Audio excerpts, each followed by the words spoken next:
Exploit monumental réalisé par la Française Loïs Boisson qui se qualifie pour son tout premier grand chelem en carrière pour les quarts de finale en ayant battu Jessica Pegula, 3e mondiale au terme d'un match tendu mais d'un match exceptionnel. Pesons les mots, elle nous a fait un match prodigieux, on en parle tout de suite. Salut à tous, j'espère que vous allez bien, je suis très heureux de vous retrouver pour une toute nouvelle vidéo et aujourd'hui on va faire une vidéo spéciale sur Loïs Boisson parce qu'elle le mérite, elle nous fait, parce que ce n'est pas du passé, elle nous fait un Roland Garros de dingue et c'est pas fini et le prochain rendez-vous sera mercredi, on va en parler justement avec ce match qu'elle nous sort face à Jessica Pegula, 3e mondiale.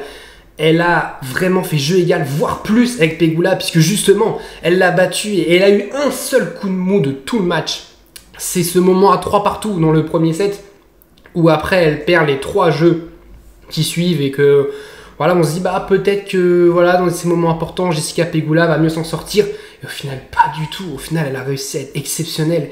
Dans le deuxième set, elle commence à nous faire ses petites chips en revers, ses petites variations en revers. J'ai trouvé ça dingue. Parce que dans le premier, souvent, elle voulait pas taper de revers. Elle se décalait en coup droit. Sauf que même si son coup droit faisait mal, elle libérait toute la partie opposée du court à Pegula qui ensuite se régalait. Et Pegula avait juste à la mettre sur la partie opposée où Boisson n'était pas et elle était battue.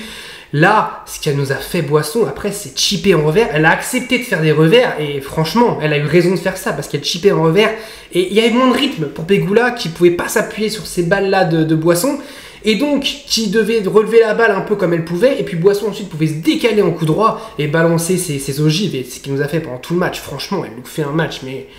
Wow, c'est énorme, 2h40 de combat, c'était la première fois, aussi s'en rendre compte, la première fois qu'elle jouait sur le court Philippe Chatrier. On va revenir justement sur le court Philippe Chatrier parce qu'il s'est passé quelque chose au début de match qui est complètement honteux, mais j'en parlerai après parce qu'en premier c'est évidemment la perf de Loïs Boisson qui est exceptionnelle et franchement il faut qu'on pèse nos mots, c'est une performance majuscule, c'est un exploit que réalise Loïs Boisson. Elle est 360e mondiale, alors parce qu'elle vient de blessure, elle s'est fait opérer du genou l'an dernier, c'est une histoire qui est dingue parce que l'an dernier elle devait avoir justement le droit de jouer son premier grand chelem en carrière en ayant la wildcard à Roland Garros et elle s'est blessée une semaine et demie avant Roland Garros et c'était terrible pour elle, elle n'a pas pu jouer Roland Garros 2024 et là elle revient bien, elle revient en forme, elle gagne des matchs et là elle nous fait un Roland Garros, mais franchement, c'est fou, ça dépasse l'entendement. Déjà qu'elle aille en deuxième semaine, c'était déjà dingue, mais que là elle nous sorte Pegula et qu'elle aille en quart de finale, c'est la toute première fille à aller en quart de finale depuis Caro Garcia et Kiki Mladenovic en 2017.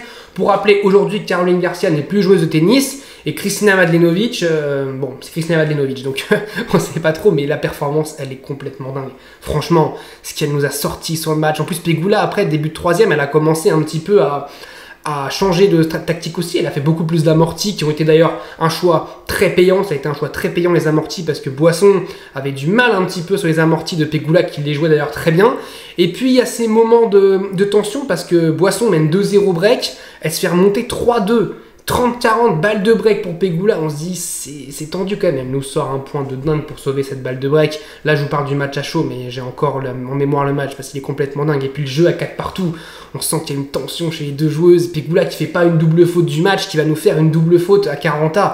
C'est complètement fou et Boisson qui a réussi à breaker je crois sa 4e ou 5e balle de break et on sent le public qui s'embrase, le Chatrier qui s'embrase parce que là au moins à ce moment là il y avait du monde mais c'était mais dingue. Et comme dans le deuxième set elle sert du coup pour le set et pour le match à 5-4 en ayant breaké à 4 partout et même ce jeu là il est tendu parce qu'elle mène 30-0, on se dit ah, elle fait un super début de jeu. Ensuite elle a un point où Pegula défend bien et je trouve que sa montée est un petit peu timide mais ça se comprend à ce moment là et Pegula lui fait quand même un super passing pour revenir à 30-15.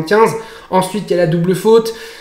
Et on sent que ça se complique un peu et que Pegula va peut-être réussir à revenir à 5 partout à l'expérience. On peut dire que c'est terrible. Et en fait, elle a eu un calme mais olympien parce qu'elle sauve 3 balles de break. Il y en a un, c'est un gros coup de chance. Mais franchement, c'est un coup de bol mais énorme.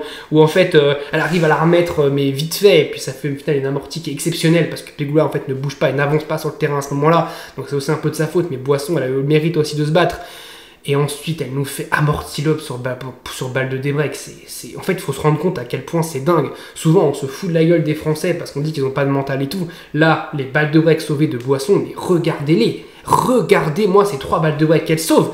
Il y a un coup droit gagnant, il y a donc ce coup de chance, mais au moins elle se bat, elle fait un super point. Il y a ce coup de bol, d'ailleurs c'est le plus long échange du match, donc ça montre à quel point elle s'est battue sur ce point-là. Et puis l'amorti lob, franchement, elle a été énorme. Et puis même, après il y a ce point 40A aussi, où elle nous fait ce match amorti, où on sent que le match amorti, il est un peu tendax. Et puis Pegula derrière qui rate son revers, heureusement. Et puis ensuite cette balle de match où elle fait un gros service, gros coup droit, elle y va quoi, elle a pas peur d'y aller. Et puis elle mérite d'y aller en coup droit. Franchement, chapeau à Loïs Boisson. Dites-moi ce que vous pensez de ce match, parce que je pense qu'on est clairement sur l'un des matchs de la quinzaine, tout sexe confondu, hein, hommes et femmes, parce que je trouve qu'il y avait une tension, mais il y avait aussi un niveau sur ce match qui était dingue, parce que Pegula ne fait pas un match sans, elle aurait pu faire un match de merde et que Boisson gagne. Non, franchement, Pegula, elle nous fait un bon match, même tactiquement, comme j'ai dit, dans le 3e set, elle change un peu de tactique, parce qu'elle voit qu'elle commence un peu à se faire avoir par Boisson, elle commence à faire beaucoup plus d'amorti, et on le sent, à partir de 2-0, Boisson dans le 3e set, quand Pegula revient à 3-2 et sauve des balles de 4-2, on sent que le momentum est en train de changer, en fait, en train de tourner, et que Pegula est en train de prendre un peu la mesure de Boisson. Et puis Boisson a réussi encore à réinverser en fait ce momentum en allant chercher son match, en s'accrochant avec le cœur, avec les tripes. Et franchement, ça c'est magnifique. Et bravo pour ça, parce que combien de joueuses, combien de joueurs auraient craqué à ce moment-là, quand t'es outsider, que tu mènes dans le dernier set et que voilà, le favori revient et réussit à s'offrir des balles de break pour prendre le large. Beaucoup auraient sans doute craqué. Et Boisson, elle n'a pas craqué, elle a continué à mettre la pression sur Pegula, et elle mérite complètement sa victoire. Mais de toute façon, Pegula aussi aurait mérité de gagner ce match. Ça se joue sur des détails, et les détails se sont joués aujourd'hui pour Loïs Boisson. Voilà, il y a ce point sur la balle du débreak où Boisson elle remet une balle improbable et que ça fait amorti gagnant. Il y a ce match qui est amorti à 40A, complètement tendu. D'ailleurs, Pegula qui rate le revers, et cette première double faute du match de Pegula à 4-4 40A dans le 3e set. C'est des petits détails, mais c'est plus Pegula qui a tremblé à ce moment-là aussi que Boisson. Il faut aussi le signaler, c'est plus Pegula. Comme je dis, une double faute de Pegula. Il y a cette remise sur le match en revers où elle doit, je pense, l'allumer. Elle l'allume pas. Je pense que voilà, même si c'est pas très fair-play de faire ça, mais c'est dans le jeu. À ce moment-là, tu dois l'allumer et gagner ce point-là, parce que c'est tellement un moment important. Faut pas se poser de questions. T'allumes Boisson, tu t'excuses après, mais c'est ce qu'elle aurait dû faire. Mais donc ça s'est joué sur des petits détails, et c'est bien, c'est vraiment bien que ce soit Boisson qui s'en sorte. Et maintenant, le prochain rendez-vous, ce sera face à Mira Andreeva, la pépite russe Mira Andreeva, qui elle fait son petit parcours, hein, franchement, enfin son gros parcours. Hein. Elle est en quart de finale, personne quasiment n'en parle, mais elle est là, elle est 6e mondiale, elle nous fait encore une fois des matchs sans perdre un set. Elle est 5-3 face à Kazakhtina, elle enquille les 4 jeux suivants. Franchement, elle est impressionnante, et pour moi c'est encore plus dur que Pegula, c'est encore un step au-dessus de Pegula, parce que je trouve qu'Andreeva là, elle est vraiment forte, encore plus sur terre battue par rapport à Pegula, qui je pense c'est plus une joueuse de dur qu'une joueuse de terre battue, même si c'est très bien d'avoir battu Pegula. Là je pense que c'est encore un cran dessus, et que si elle nous sort Andreeva, là c'est sur les Champs-Élysées, c'est complètement dingue. Mais déjà, c'est vraiment, réalisons ce qu'elle est en train de faire, parce qu'elle est en quart de finale. Elle a l'honneur de jouer Mira Andreeva mercredi. Elle va jouer une joueuse qui est plus jeune qu'elle. Donc franchement, ça va être un super match. Et pareil, hein, si le public est présent, j'en parlais dans quelques secondes, si le public est présent et que Boisson réussit, que le public réussit un peu mettre la pression à Andreeva, on sait jamais, franchement on sait jamais. Elle est tellement impressionnante, calme, sereine sur ce Roland Garros, que franchement on sait jamais ce qui peut se passer. Dites-moi vous, si vous voyez Boisson battre Andreeva. Moi je pense pas, je pense que le parcours va s'arrêter là, mais il est déjà dingue.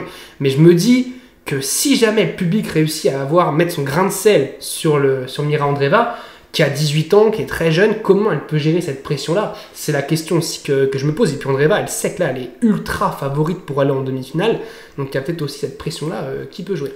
Bon, comme promis, je vais terminer sur un coup de gueule, après avoir dit merci clairement à Loïs Boisson pour son match qui nous a clairement ébloui de son talent sur ce Roland Garros, et aussi à Pegula qui nous fait aussi un bon match. Je tiens à souligner qu'un grand match, ça se joue à 2. Coup de gueule maintenant sur les spectateurs. Alors, pas à la fin, parce qu'évidemment à la fin il était 15h30, donc le monde était là, mais vraiment au début il n'y avait personne pour l'entrée du cours de Loïs Boisson. Alors déjà, faire jouer Loïs Boisson à 12h45, en deuxième rotation après le match de 11h, donc on sait que ça va être vers 12h30, 13h, allez 13h30 si jamais le premier match déborde, sachant que c'est un match féminin, ça peut pas aller en 5-7 ni en 4-7, donc ce sera un maximum 3-7.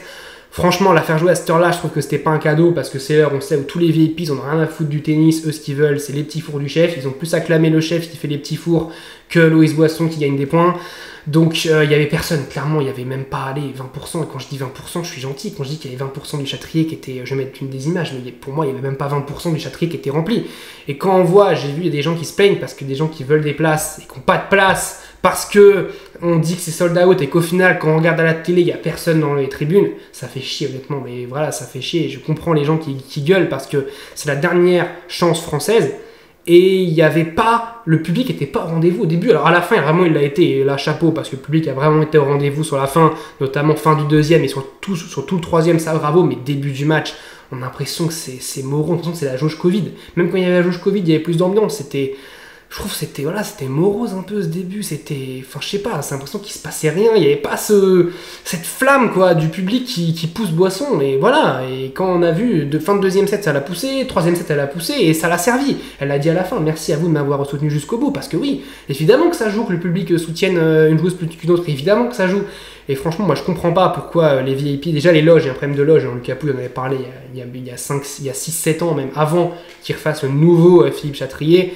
où il avait perdu un match au deuxième tour et qu'il avait dit en fait, c'est l'impression que le terrain est vide, enfin que le stade est vide, parce que comme les loges sont tout devant et que souvent c'est là où les gens viennent pas, les gens là-haut ils viennent, hein. Les gens tout en haut ils viennent, sauf qu'à la télé on voit rien, les joueurs ils voient plus ce qu'il y a à côté que ce qu'il y a en haut, donc forcément en haut il y a du monde, mais en bas toutes les loges elles sont vides, donc les gens ils viennent pas pour les loges et t'as l'impression que c'est vide. Quand on regarde la télé on a l'impression que c'est complètement vide, alors qu'à Wimbledon les loges sont en haut, et voilà, à Wimbledon il y a de l'ambiance parce que les gens, les fans de tennis sont regroupés en bas et il y a une superbe ambiance. Là, Roland Garros, c'est le seul grand chelem où les loges sont en bas et on a l'impression que voilà, quand les gars des loges, ou enfin les gens des loges sont pas là, il n'y a pas d'ambiance parce que voilà, s'ils ont envie de bouffer parce que c'est entre midi et 2, ils vont bouffer et puis ils ont rien à foutre de regarder Boisson Pegula, ils s'en foutent, hein, ce qu'ils veulent regarder c'est Alcaraz, Djokovic, Sinner, s'afficher avec ces joueurs-là, dire voilà, vous avez vu, j'étais à Roland Garros, j'ai été voir Novak Djokovic, très très bon joueur, je crois qu'il a remporté 10 fois Roland Garros, enfin bref, voilà, c'est des gens qui ont rien à foutre du tennis, qui viennent juste pour le VIP, pour le people, parce que ça fait stylé d'aller à Roland Garros. C'est les vrais fans de tennis qui veulent bouffer du tennis, qui veulent voir justement des matchs comme Boisson Pegula. Et d'ailleurs, ce match-là, honnêtement, je conseille à tout le monde de voir ce match-là parce qu'il est vraiment magnifique. Tactiquement, ça a bien joué. On a même eu la tension mentale. Il y a tout eu sur ce match-là. Et donc, voilà, c'est pas parce qu'il y a Djokovic qu'on va avoir un beau match. Et c'est pas parce qu'on a des joueurs entre guillemets inconnus pour les VIP, je dis ça alors que nous les fans de tennis on connaît évidemment Boisson et Pegula, mais pour les VIP honnêtement tu leur dis Pegula et Boisson ils font d'accord.